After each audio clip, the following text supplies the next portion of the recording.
In his lifetime, Guts has only heard of one mercenary group that possessed the skills to be called the Grim Reapers of the Field. So imagine his surprise when a twist of fate landed him directly in their crosshairs. And instead of treating him like they do their enemies, the Reapers hand him a scythe of his own. The Band of the Falcon had a pristine war record and a deadly reputation even before Guts joined them, but with him on their side, they became truly unstoppable. What would have taken them decades to accomplish under normal circumstances was fast-tracked to taking place within half a decade, and much of it was down to Guts' involvement, whether his comrades knew it or not. Griffith did, and so when Guts left the Falcons, he broke down mentally and emotionally. To him, his dream had become dependent on this man's sword, and that became the catalyst for all the evil that has befallen Guts' life ever since. But what if he never left the Falcons? What if he stayed with them and saw through Griffith's rise to power? Would things have gone differently? That's exactly what we're going to take a look at in this video.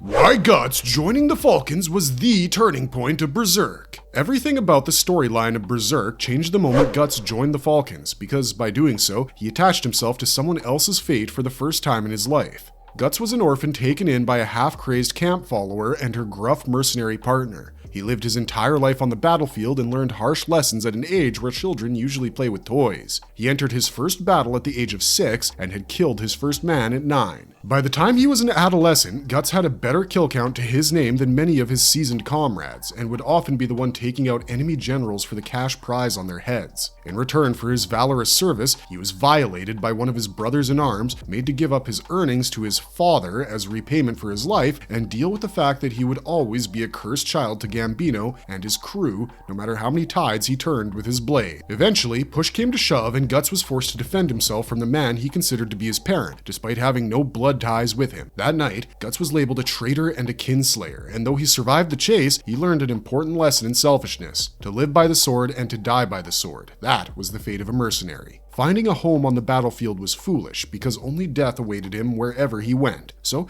he got real comfortable with creating corpses following his escape from Gambino's camp, and he spent most of his life volunteering for campaigns instead of sticking with one mercenary group. Killing was how he earned his living, and as long as he had his sword in his hands, Guts was content with being alone. He was capable of earning fat purses with it, like he does in the Golden Age Part 3, where he kills the Grey Knight Bazuso. Bazuso was a hulking behemoth of a man who had earned himself a fearsome reputation by taking out 30 men in a single battle. No one on Guts' side was willing to engage him, except Guts himself. The young swordsman took a leap of faith when he faced off against Bazuso, because one wrong move would have led to his death. The Grey Knight cracked Guts' helmet with a blow that should have split his head, and this only happened because Guts checked Bazuso's axe. Call it luck or causality, but Guts emerged victorious, and it allowed his side to overrun the castle they were besieging. However, unbeknownst to him, it also got him noticed by the people that were about to change his life, and vice versa, the Band of the Falcon. After killing Bazuso, Guts took his reward and left, looking for his next battle. On the way,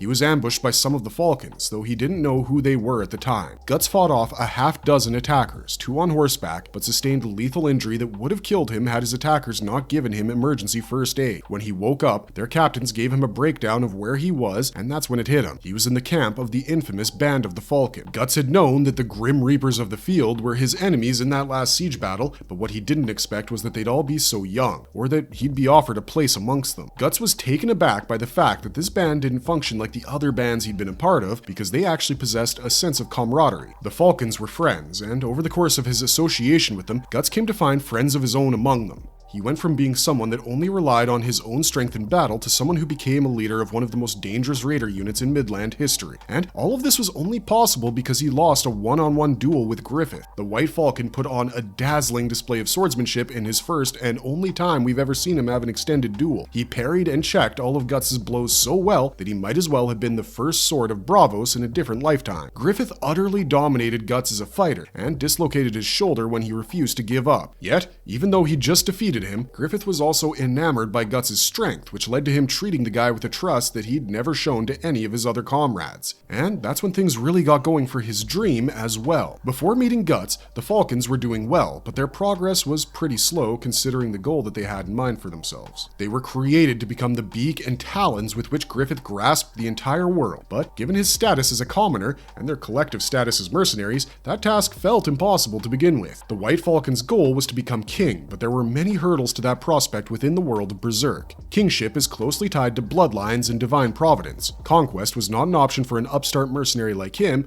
because without unlimited resources and manpower, Griffith simply couldn't bring his dream to life. Even taking every shortcut available to him wasn't working out as fast as he wanted it to, because no amount of money could prop up an army if he didn't use that money efficiently. Griffith was extraordinary at planning and playing mind games with nobles, but his men lacked the sort of strength that could turn the tide of any battle, no matter how bad their position was. That is, until Guts joined his group. On his first night as a Falcon, Griffith assigned Guts rear guard duty during a night raid, not because he wanted to test the guy, but because he trusted him to get the job done. And get the job done he did, handling about 70% of rear guard duty by himself. Guts did so well, in fact, that he changed his new comrade's opinion of him on his very first night, but he also became Griffith's centerpiece going forward. The White Falcon went back to aid Guts with the remaining 30% of their retreat because the enemy's superior numbers had finally caught up with him. Guts was on the ground and about to be trampled by their cavalry when the Falcon swooped in and saved his life. When the swordsman asked why he did it, Griffith simply replied that he didn't want to lose such an excellent soldier after having acquired him so recently, and entreated Guts to join him on the path to achieving his dream. Where he had struggled to get noticed by the nobility for anything beyond his war record and good looks, those things now came easily to him. We don't know how much time passed between Griffith seducing Gennin and Griffith recruiting Guts, but we do know how long it took him to go from mercenary leader to an appointed Viscount of Midland, 3 years. Now, for us, that's a long time, but 3 years is how long a single siege could last back in those days. Maybe he already had something in the works behind the scenes, because by the time Berserk started publishing under-numbered chapters, Griffith was well on track to gaining peerage. The first chapter of Berserk opens with Tudor's Black Iron Rams lancing their way past Midland's regular armies. The king himself was present on the field, and witnessing his men blunder so easily made him worry that there was no one that could end Midland's plight. That's when the Band of the Falcon joins the fray,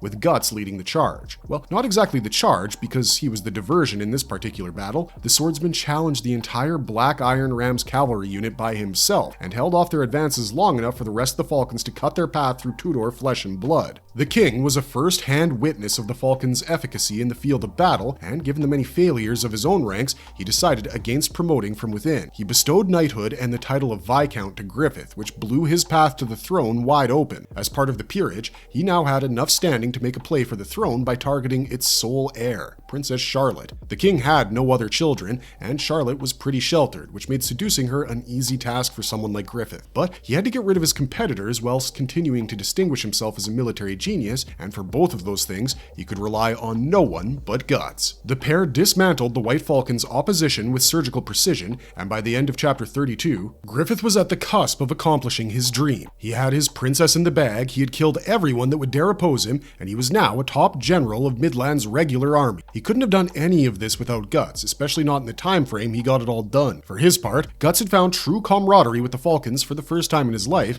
and he was eternally grateful for that. He felt as though his time with them had been like one big festival, which is a unique perspective on the life of a mercenary, but we suppose there can be worse ones out there. For once, Guts fought for something other than pure survival, and it gave him a goal of his own to pursue. Gone were the days where he roamed from one battlefield to another like a wandering wraith. He now had purpose, and the drive to fulfill that purpose without compromising it on any level. That was all thanks to Griffith, and so was his decision to leave the Falcons. By joining up with them, Guts had turned a flame into a roaring firestorm, and in turn, he took a few sparks from it to light up his own hearth. Unfortunately, that came at the expense of everything he had built with the Falcons, and the worst part is, it isn't even his fault.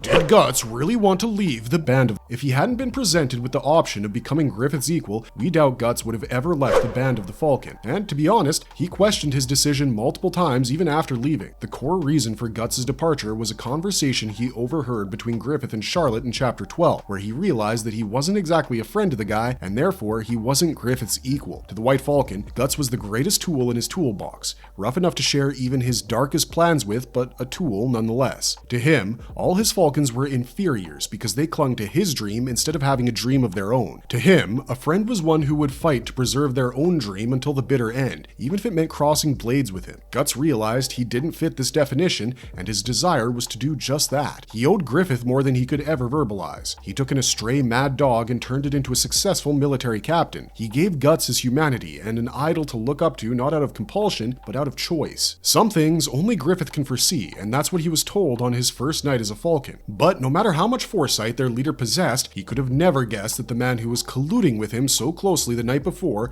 would just up and leave his service the morning after, because he was so inspired by him. Nobody had tried to leave Griffith's grasp before, and therein lie the causal catalyst. But before we get to that, let's address the fact that Guts leaving wasn't exactly a decision he made after considering all his options. The swordsman made his decision soon after discovering Griffith's definition of a friend, but he hadn't stopped to consider the friends he had made along the way. Guts once told Judo that there was no way he was dissatisfied with his time under the Falcon banner because it made him understand what home might feel like. But, as always, Guts was a slave to his habits, and the one that drove him away from his friends was his habit of seeing irreplaceable things long after he loses them. In chapter 37, he thinks to himself that he was indeed throwing away a life he could never imagine for himself, chasing after some vague ideal. Guts had gotten this idea of a dream in his head thanks to Griffith in the first place, so could he even say that he had set out on his journey of his own free will? To keep himself warm and alert to danger, he pushes those thoughts aside by simply thinking that that was yesterday. But it becomes clear that he regrets this decision once he learns what happened following his departure. Guts' speeches were always self-assured and articulated in a way that put all the responsibility for them on his shoulders, but the truth lays in his private musings. If there had been a way for him to be Griffith's soldier and his friend, he'd have no reason to leave the Falcons,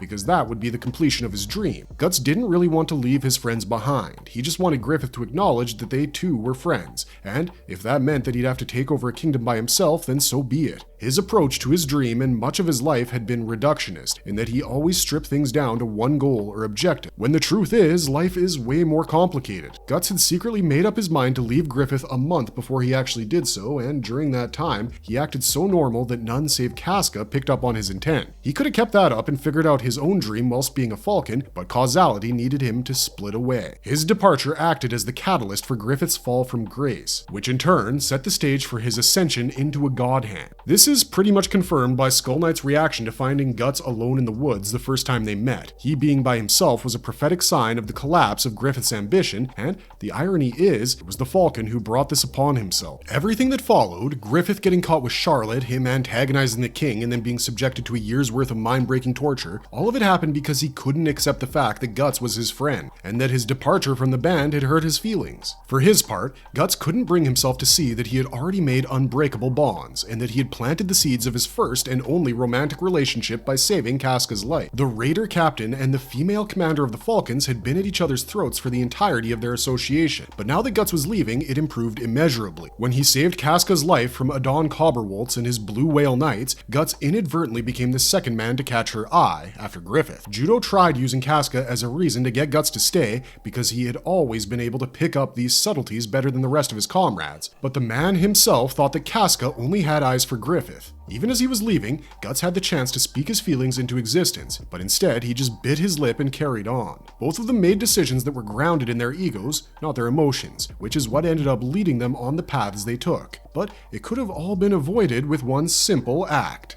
What would have happened if Guts never left? When Guts reunited with the Falcons after spending a year working on his dream, he was shocked to see their state. Before his departure, they were known as the White Phoenix Knights, one of the highest military orders in all of Midland. Now, he was hearing that they'd become outlaws on the run from the king. Griffith had been charged with treason, no one knew why, and had Casca not taken command of his feathers the way she did, his dream would have died entirely. In chapter 45, after dealing with an ambush from Salot's mercenaries, Guts and Casca discussed what happened the day he left the Falcons, and he realized that he had made a huge mistake. Yes, Casca was irrational in blaming Guts for everything that occurred after he left. He even knew that he wasn't to blame, but what he couldn't believe was that his departure had broken that strong beacon of light into so many shards that now, even his strongest sword seemed brittle. Casca knew Guts was not to blame for Griffith not being able to process his departure, but by saying that out loud, she made him realize he'd overestimated his leader, and made us realize that Guts' departure was guided by causality, not his own will. As the pair joins up with Judo and Pippin to rescue their imprisoned leader, Guts thinks back on his decision several times. He struggles to accept that his departure could have caused something so massive, because in his mind, he's still beneath Griffith. To him, Griffith was the epitome of strength, and seeing that strength shattered in chapter 54 makes him think that he needs to make things right. Guts initially decides to rejoin the Falcons until they can rebuild and be strong enough to sustain themselves, but after seeing Griffith's mangled body, he makes his decision to stay permanent. It's Judo and Casca who remind him that he has no obligation to tie himself down with them because he's already separated himself, and Guts thinks that he always notices things have slipped from his grasp way too late. No matter how much he tries to convince himself otherwise,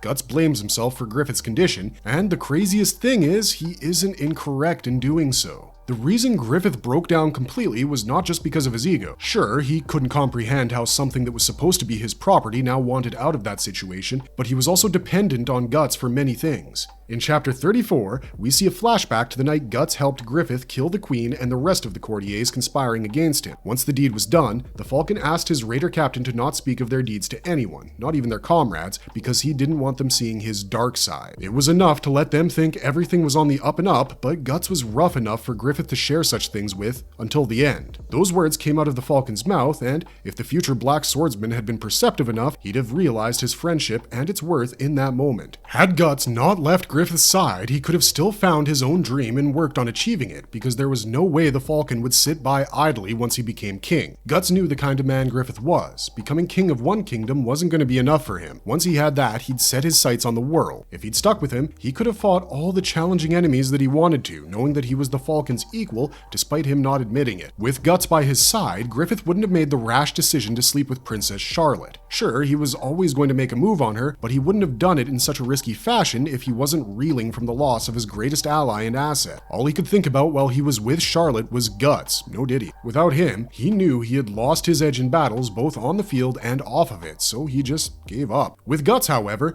the Falcon would have achieved his dream, no doubt. His smarts and Guts' strength were an undefeated combination, as Midland came to learn during the 100-Year War. They had managed to make the entire royal court dance to their tune within a few weeks of their arrival, and with their continued presence, the kingdom could have entered a second golden age. Griffith's plan to seduce Charlotte and secure the throne would have taken a bit longer to implement, but better safe than sorry, right? And with Guts as his right-hand man, no one would dare try assassinating him again. By the time he geared up to leave the Falcons, Guts had carved out a legend of his own as the 100-Man Slayer. Common soldiers and even far-off village kids like Isidro knew about him, even though they'd never seen his face. Once his betrothal to Charlotte was official, all he had to do was take out the king like he did his brother and nephew, or expose his attraction for his own daughter. Either path would secure his hold over Charlotte, and thereby the role of kingship, following which he could unleash his war genius upon the world. Griffith would have no shortage of enemies, with the Tudors ripe for conquest in the west and the Kushan lurking in the east. And if he fell off of the path of becoming a God-Hand member, apostles like Zod and Wild would keep attacking him and his, which would satisfy Guts' dream of fighting stronger and stronger opponents. Of course, all of these things could become much easier if they could just talk to each other about their thoughts and emotions, but interpersonal communication has never been either man's strong suit. Still, this way they could keep working together while working towards their individual dreams and not compromise the fate of the world. The Crimson Behelit would not come into play because Griffith would have no need of its strength with Guts by his side. We've already seen a character deny fate by choosing their loved ones over power in the Slug Count. With proper communication and a clear understanding of how he could achieve his dream without using the ultimate shortcut, Griffith could have killed his ascension in the womb. The God Hand would have had to find another person to complete their pendumvirate, but alas, all that is but a dream. In the end, none of that changes the fact that he sacrificed his friends to gain the power he needed to realize his dream by himself, and then sullied their memories further by creating a new band of the Falcon. Whatever path the Falcon and the Black Swordsman could have walked together was burnt to ashes that snowy morning. Guts chose himself over his friends, and for that choice, the world of Berserk suffers till this day.